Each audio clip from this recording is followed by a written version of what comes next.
Boa tarde, povo de Deus. Boa tarde, amigos, amigas. Tudo bem com você? Espero que tua semana tenha sido abençoada. Meu irmão, minha irmã. Estou aqui para trazer uma palavra. Vou tentar ser mais rápido, que a última foi longa. Ih, tocou o interfone. E aqui meus vídeos são simples, né? São amadores, são devocionais, né? Por vocês, eu vou buscar dar uma melhorada, né? No canal, né? Senhores, olha, hoje a palavra de hoje vem como inspiração, obviamente, Espírito Santo, Deus, Jesus. E hoje eu vou usar, tá meio apagado, vou usar a Bíblia anotada. Essa Bíblia aqui, eu acho que eu tenho ela desde 98. Acho que foi uma das. Acho que foi a segunda Bíblia de estudo que eu tive. A Bíblia anotada, fantástica, né? Obviamente, essa versão é protestante, porque eu sou batista, né? Tradicional, histórico, né? Batista de Maré de Si, tá? Vou mostrar para vocês aqui a Bíblia anotada. Ela, acho que ela vende até hoje, tá? A Bíblia anotada, ela é uma Bíblia de estudo. Em inglês é Higher Study Bible. Olha, meu inglês é péssimo, tá? The Higher Study Bible, tá? Ela é a versão Almeida, revista e atualizada. E ela tem introdução, esboço, referências, laterais e notas. Por Charles Caldwell Harry. THD, PHD. Quer dizer, o cara era bom. Estudioso da Palavra de Deus. Né? A editora Mundo Cristão, São Paulo, 1994. É importante essa referência mesmo. É importante. É importante para a gente dar valor ao que o irmão, que o cristão, com certeza era um crente, né? Que esse Charles, né, Caldwell, o Harry, né? Essa Bíblia é a Bíblia Harry, né? A Bíblia anotada. Então é importante a gente reconhecer o trabalho dele, né? Por sinal, um trabalho excelente, né? Olha, essa Bíblia vem com cronologia do Gênesis, ó, vem um monte de coisa, vem genealogia de Jesus. É uma Bíblia que eu indico, é a Bíblia anotada, tá? A palavra de hoje vem do livro de Samuel e eu vou usar essa Bíblia aqui como instrumento, na intenção de mostrar aos irmãos a importância de ter uma Bíblia anotada. Eu estudei em outras fontes para levar rápido a mensagem de hoje, estudei. Mas é importante, por exemplo, só essa Bíblia aqui já bastaria para fazer uma mensagem, tá? Só essa Bíblia aqui bastaria. Tá vendo? Ela tem aqui, ó, primeiro livro de Samuel, introdução ao primeiro livro de Samuel, tá vendo aí? E vem um esboço, vem explicação, vem notas históricas, vem... É uma Bíblia excelente, tá? Vou indicar, para quem quer estudar de forma mais avançada também, isso aqui é um livro de cabeceira maravilhoso, tá? É o livro do Stanley Ellison, Conhecendo Melhor o Antigo Testamento. Esse livro aqui, ele é um guia com esboços e gráficos explicativos dos primeiros 39 livros da Bíblia, a Bíblia hebraica. Da nossa Bíblia, a Bíblia protestante, mas é só o Velho Testamento, por isso que eu estou chamando de Bíblia hebraica, tá? É um livro excelente, senhores, é excelente, tá? Então vamos lá, sobre primeiro livro de Samuel. Em primeiro lugar, Samuel. Pessoal, como eu vi falando, a Bíblia ela não foi escrita em português, tá? Foi em hebraico, o hebraico se lê da direita para a esquerda, tá? E a letra hebraica é totalmente diferente, difícil, né? É uma letra quadrada, diferente, né? E Samuel, na verdade, era um rolo, senhores. Era um rolo com pergaminho, com papiro, né? Papiro é feito com uma planta, né? Que tinha... No Egito tinha muito papiro, em outros lugares também. Tá? Era uma plantinha que eles secavam a planta, faziam todo um trabalho, né? E virava uma folha. Uma folha, né? Ou era papiro ou pergaminho. Eu acredito que pela época era papiro. Pergaminho é posterior, né? Pergaminho já é pele de animal, tá? Então, senhores, nós vamos falar sobre o livro de Samuel, primeiro Samuel, e tem o livro de segundo Samuel, tá? Velho Testamento. Era um rolo, na verdade, não tinha essa divisão de primeiro, segundo, e nem tinha esse negócio de versículo, gente. Era um escrito direto. Era direto. Você ia lá da direita para a esquerda lá e ia lendo, né? Era um escrito direto. Não tinha essas divisões, esse acesso que nós temos hoje em dia. É muito importante falar isso, que parece que o pessoal viu falando isso. A Bíblia não caiu do céu em português, pessoal. Houve todo um processo de formação do Velho Testamento e do Novo Testamento, tá? O que só engrandece ainda mais a palavra de Deus, a mensagem divina, e mostra, né, que várias pessoas inspiradas por Deus trabalharam nesse processo para chegar a um livro, para virar livro, né, para ter essa divisão toda e para chegar até nós. E vários pastores, líderes religiosos, né, fizeram anotações, comentários, né, isso tudo para facilitar o nosso entendimento, porque a gente está falando de escrito que tem às vezes 3.000 anos, numa outra língua, numa outra cultura, tá? Numa outra sociedade, num outro estilo de vida. Então é muito importante que a gente estude de verdade, tá? O contexto era totalmente diferente, senhores, tá? Isso é óbvio, né? Então, vamos falar aqui de primeiro livro de Samuel, os autores de Samuel. Aqui na Bíblia Rara aponta, ó, a Bíblia anotada que eu estou usando, autores Samuel e outros, tá? Por quê? Pode ter sido Natan e Gade depois, tá? Porque Samuel ele morre no decorrer do livro e outras pessoas escrevem o livro, tá? A data aproximada de 930 a.C. em diante, tá? No período de 115 anos, né? As coisas que vão se passando nesse livro. Samuel, o nome dele significa o nome de Deus, tá? O nome de Deus. Samuel é isso, o nome de Deus. Tá? Samuel emergiu como o último juiz do período dos juízes. Tá? Houve um período na Bíblia em que a terra prometida, Canaã, após a entrada de Josué, ela foi dividida em províncias, entendeu? E aí cada província tinha um juiz, era levantado um juiz, e ele era um administrador, um líder político, militar, social, entendeu? Era um líder, ele tinha um prefeito. Então, e nessa época dos juízes, estava sem líder nacional, porque Josué não preparou, não sei o que houve, eu não vou culpar Josué, presta atenção, não estou culpando Josué. Ele não preparou um sucessor, não houve a preparação de sucessor, e aí a coisa ficou mais pulverizada, né? Ficou mais... não ficou tão nacional como era, né? E mesmo assim, senhores, mesmo depois da libertação do Egito, da entrada na Terra Prometida, da luta contra os povos idólatras, o povo de Israel, infelizmente, adotava politeísmo, infelizmente, tinha Yahvé e outros deuses, tá? E praticava idolatrias absurdas, a tal ponto que posteriormente foram levados ao cativeiro. Deus permitiu isso, por quê? Porque até sacrifício de criança eles estavam fazendo. Sacrifício de crianças. O povo de Deus, nação eleita, povo escolhido, estava fazendo sacrifício de crianças. E coisas horrendas. Horrendas. Adorando outros deuses, Baal, Astarote, Axera, né? Os deuses da época, deuses de fertilidade, de orgia, de sexo, né? Um absurdo, senhores, um absurdo. E nunca foi a proposta de Deus para isso. Vocês lerem a Torá, né, as leis do Velho Testamento, nós temos 613 diretrizes, tá? E nós temos o Decálogo, que né, amarás teu Deus sobre todas as coisas, amarás teu próximo como a ti mesmo, que não é assim, né? Não terás outros deuses diante de mim, não farás imagens de escultura, né? Não darás falso testemunho, honra pai e mãe, né? Tá lá em Êxodo 20, né?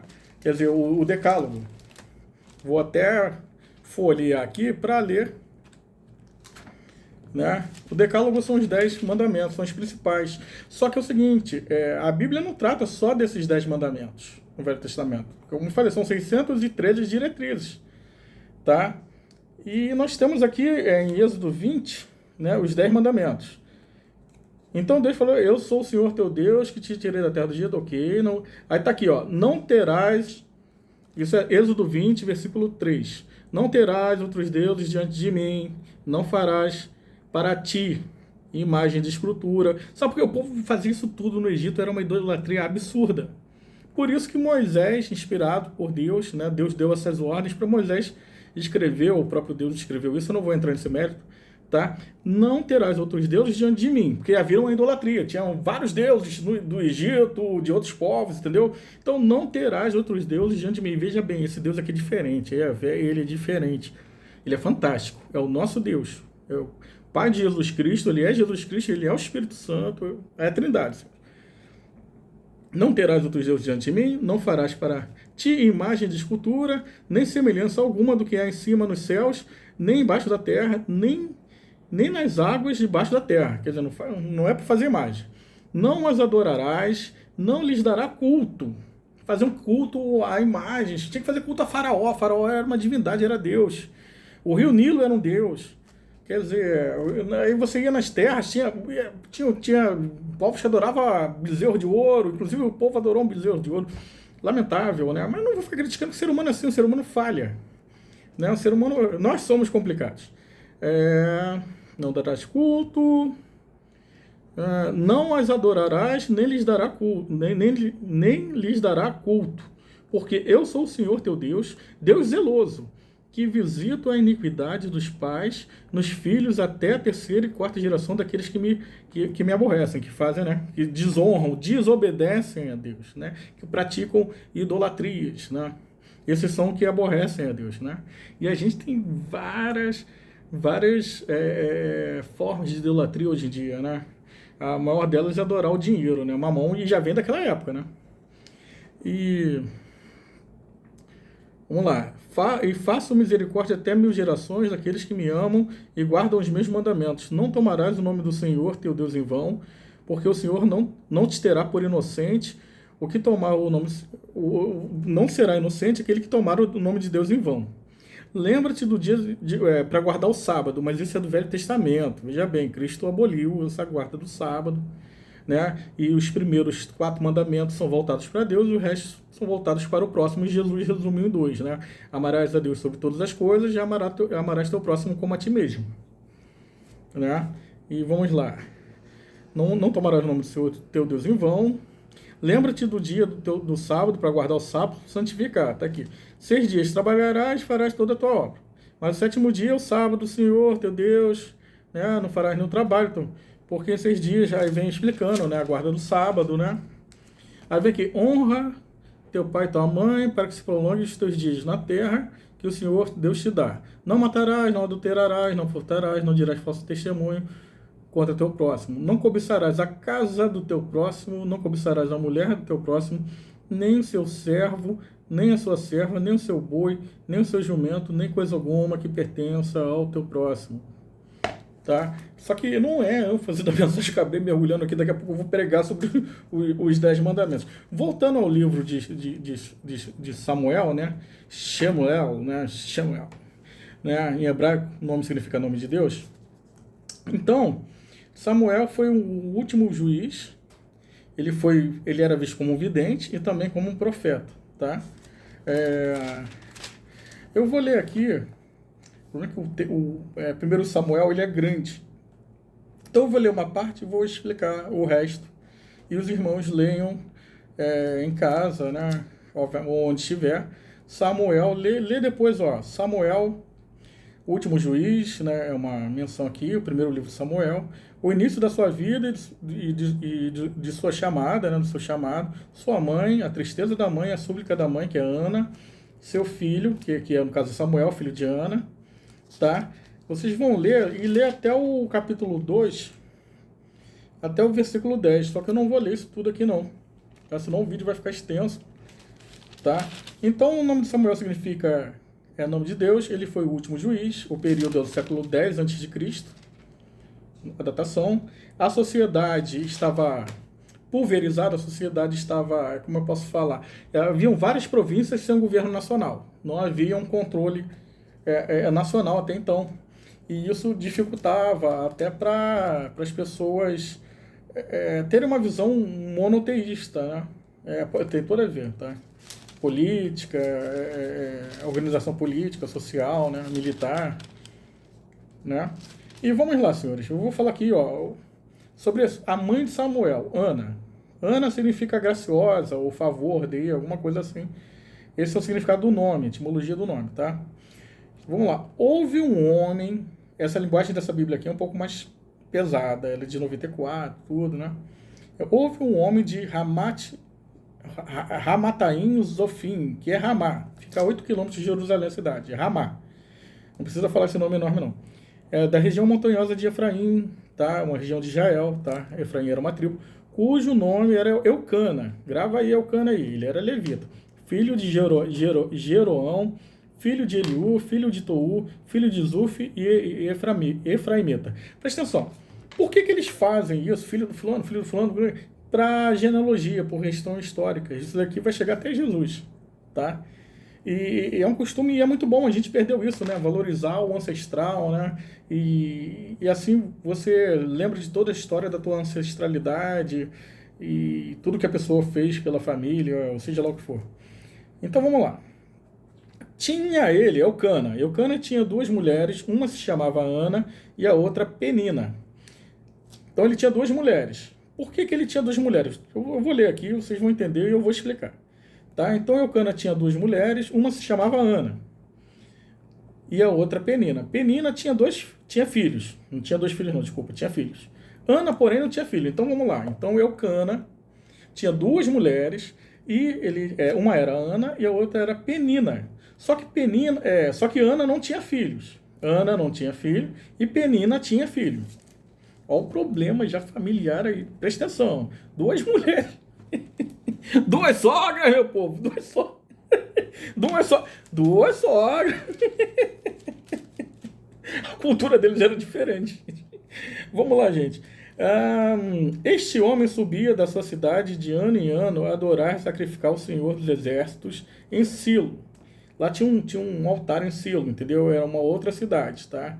E a primeira vez que aparece essa palavra Senhor dos Exércitos é nesse livro, tá? Uma linguagem mais bélica, chamando Deus de Senhor dos Exércitos. Estavam ali os dois filhos de Eli, Homni e Pinéias, como sacerdotes do Senhor. Então, em Silo, tá? Eli era um profeta, e ali em Silo estavam ali Hofni e Finéias, que eram dois filhos do profeta Eli. Que eu também não vou entrar no mérito porque foi Eli agora, porque senão vai ficar muito extenso. Então eles eram sacerdotes do templo de Siló. Então Eucana ia, né, todo ano em Siló, nesse templo, nesse altar, fazer os sacrifícios conforme os mandamentos do Senhor. No dia em que Eucana oferecia seu sacrifício, dava a ele porções deste a Penina, sua mulher. Quer dizer, ele dava a porção do sacrifício à mulher dele e a todos os seus filhos e filhas. Ele distribuía os sacrifícios. Ele dava no templo, né, ao sacerdote, e também distribuía à sua família. Era uma prática em determinados sacrifícios. Tá? A Ana, porém, dava porção dupla, porque ele amava, ainda mesmo que o Senhor a houvesse deixado estéril. Então, ele amava muito mais a Ana. Provavelmente, Ana foi a primeira esposa dele, tá? Então ele dava uma porção maior para Ana, e Ana, apesar de Ana ser estéril, né? Aí aqui essa versão está falando assim, ainda mesmo que o Senhor houvesse a deixado estéril. Veja bem, Deus não deixou ela estéril. Ela tinha um problema de saúde. E é o seguinte, isso é uma expressão. Deus endureceu o coração de Faraó, Deus a houvesse deixado estéril. Gente, isso é apenas uma expressão. Tá? Na verdade, Deus não a deixou estéril. Não estou contrariando a Bíblia, não. Isso é uma forma que eles tinham de entender a situação de esterilidade de Ana, que ela não poderia ter filhos, né? Ela era improdutiva, ela era infértil quanto a ter filhos, entendeu? A sua rival, olha só, então Ana não podia ter filho, tá? Era estéril, né? E Eucana a amava muito, entendeu? A sua rival a provocava excessivamente para irritar, porquanto o Senhor lhe havia cerrado a madre. Vamos lá. Então o que acontece? A Penina, que é a rival, tá? Ela ficava zoando, provocando, barbarizando, chateando Ana. Duas esposas. Uma era estéril, a outra tinha filhos. E aí a que tinha filhos se achava melhor, provocava, né? Humilhava a outra, né? Quer dizer, lamentável. O ser humano é assim, né? Infelizmente, né? Ainda mais quando você tem duas esposas, né? Falamos de duas esposas. Então, a rival, que é a Penina, provocava excessivamente a Ana porque ela era estéril, isso que está falando aqui. E assim, Penina, né? E assim ela fazia, e assim o fazia, não, desculpa, versículo 7. E assim o fazia ele de ano em ano, e todas as vezes que Ana subia à casa do Senhor, a outra irritava, pelo que Ana chorava e não comia. Quer dizer, A Penina esculachava a Ana, barbarizava a Ana, bagunçava a Ana, e humilhava a Ana porque ela não podia ter filho. Ele fala, eu sou melhor, eu tenho filho, você não é ninguém, você, entendeu? Aquelas coisas de implicância de ser humano contra ser humano. Não vou falar que é mulher contra mulher, porque homem também faz isso, né, de forma diferente, mas faz, né? Em direito a gente falaria que provocava mutatis mutandis, com as devidas alterações, né? Para quem gosta desses brocados latinos aí, entendeu? Mas aí, quer dizer, Penina era o cão chupando manga e provocava a outra. Provocava a Ana, que era uma pessoa tranquila. E aqui nós temos umas notinhas aqui. Vamos lá. Olha como é que é interessante agora aqui, ó. Vou pegar uma informação de nota de rodapé sobre os dois casamentos. Isso é interessante, porque se você ler Deuteronômio, você vai ver que, na verdade, a poligamia é proibida já desde aquela época. Pois é, né? Salomão, Davi, vários outros reis atropelavam a legislação de Deus. Atropelavam mesmo. Poderosos, idólatras, esqueciam de Deus. E por mais que Davi tenha sido um homem segundo o coração de Deus, foi um homem arrependido diante das atrocidades que o rei Davi fez, né? Então o povo não seguia muito as leis de Deus, não, entendeu? Por isso que veio Cristo, gente. Por isso que veio Cristo, né? Para acabar com isso aqui e mostrar a era da graça, né? E aí, deixa eu ler essa nota aqui que é importante, ó. Embora oposta ao ideal divino para o casamento, a poligamia era permitida no caso de o primeiro casamento não ter produzido filhos. Justamente esse caso aqui. Então, provavelmente, Ana era a primeira esposa. Então, como ele não pôde ter filho com Ana, ele se casou novamente e aí era permitido. Tá? Aí tá aqui, confira Deuteronômio 21, 15, 17. E no caso do casamento levirato, Deuteronômio 25, 5, 10. Mas geralmente provocava... Aqui, aí o que ele está falando?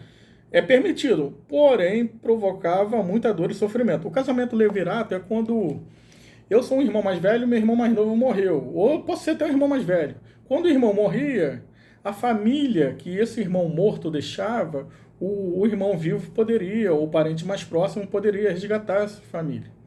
Eles tinham essa prática naquela época, e aí ele ficava com aquela esposa para ele. E com a família também honrando a memória do seu irmão falecido, dando continuidade à família, aos frutos, entendeu? Por isso que existia a lei do levirato, tá? Aí vem uma outra nota. Então, quer dizer, a poligamia não era permitida, ressalvadas as hipóteses, né? Então, excepcionalmente, né, tinha... em caso de esterilidade da primeira esposa, poderia se casar com outra, tendo uma segunda esposa. E também no casamento levirato. Eu já sou casado, aí meu irmão morria, aí eu poderia ficar com a esposa dele, entendeu? Chamava-se isso de resgate. Ficava com a esposa dele, entendeu? E com a família dele toda. Eu tinha que sustentar todo mundo, entendeu?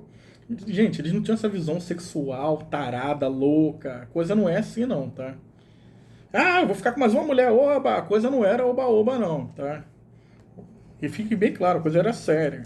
Até porque senão as pessoas passavam fome. Não era só... Entendeu? É sério. A Bíblia é um livro sério que mostra um contexto social muito sério, muito importante. Tá? E vou falar aqui também, ó. Aí vamos mudar o foco aqui, ó. Uma outra nota, ó. Senhor dos Exércitos. Uma expressão militar referindo-se a Deus como aquele que comanda os exércitos angelicais do céu e os exércitos de Israel. A expressão enfatiza a soberania e a onipotência de Deus. Silo era o lugar, já está falando da cidade, tá? Silo era o lugar onde ficava o tabernáculo. Já expliquei aqui que o tabernáculo ficava lá. E o centro religioso da nação até a perda da arca. Tá? Ficava a 32 quilômetros ao norte de Jerusalém. Falando sobre Eucana aqui, eu estou passando informações agora, né? Meio que... Mas tem a ver com o texto, tá? Eucana considerava seu amor e cuidado por Ana uma bênção, maior do que uma grande família. Quer dizer, ele tinha um grande amor por Ana, tá? Aí vamos lá, deixa eu voltar ao texto. Estava no versículo 7, voltando ao versículo 8. Então Eucana, seu marido, lhe disse: Ana, por que choras? A outra tinha provocado, voltando lá, lembra? Que Penina era o capeta chupando manga contra Ana. Então Eucana percebeu, né, que estava lá no templo, né? Tava as duas lá, e Eucana foi falar com Ana. Eucana, seu marido, né? Lhe disse: Ana, por que choras? Por que tá chorando, Ana? Por que você tá chorando? Me diz aí. Entendeu? E por que você não tá comendo, Ana? Ana não comia. Ana tava chorando sem comer. Não estava participando da liturgia, né? Do sacrifício, tudo, né? Não estava tendo prazer em Deus, prazer em nada, né? Porque Penina era o capeta. Desculpa aí. Aí, por que estás de coração triste? Por que tu tá triste? Não te sou eu melhor do que 10 filhos. Quer dizer, ele está falando para Ana o seguinte: pô, eu não consigo suprir esse problema, essa tua esterilidade. É complicado. Uma mulher normal quer ter filhos, né? Não é que seja normal quem não quer ter filho, né? Desculpa, vou até deixa eu... Rebobina aí, galera. Então, normalmente, as pessoas querem ter filho. Há pessoas que não querem ter filhos. É o direito da pessoa não querer ter filho. Mas, geralmente, né? A maioria, o padrão é querer ter filho, né? Aí, vamos lá. Aí, Ana, diante de tudo isso que aconteceu, dessa implicância de Penina, né? Ela vai ao templo, tá? Após ela está no santuário, ela vai ao santuário e faz uma oração. Agora eu não vou meter mais ao texto aqui, que o texto é sagrado, é muito importante, pelo tempo já decorrido, tá? Então a Ana faz uma oração, ela faz uma súplica, vocês podem ler depois do 9, 1:9 em casa, até o 2:10, tá? Porque tem a história é fantástica de Ana, tá? É até chato ter que resumir, que o tempo não comporta, tá? Tentar fazer uma apologética, uma interpretação disso tudo que está aqui, tá? Mas após eles terem comido e bebido em Silo, ela estava no templo. Desculpa, pessoal. Ela estava no templo. E aí ela estava orando a Deus. Inclusive o profeta Eli apareceu no templo, em Silo, né, nesse tabernáculo, e pensou que ela estava bêbada. Falou: tá falando isso sozinha? Você está bêbada? Aí ela se explica: não, senhor. Aí ela faz o pedido, explica para Eli o que está acontecendo com ela, que ela é estéril, né? E Eli se compadece dela, um profeta muito importante ali, entendeu? Se compadece dela e ela se sente bem. É como se Eli tivesse dado uma bênção a ela também, né? A bênção de Deus, né? Mas ele, como profeta ali, ele entendeu a situação dela. E Ana fica feliz, come, vai para casa, né? E quando ela chega em casa, ela, né, encontra seu marido, tem relações com o marido, e Deus a abençoa e ela tem um filho. E o filho dela é Samuel.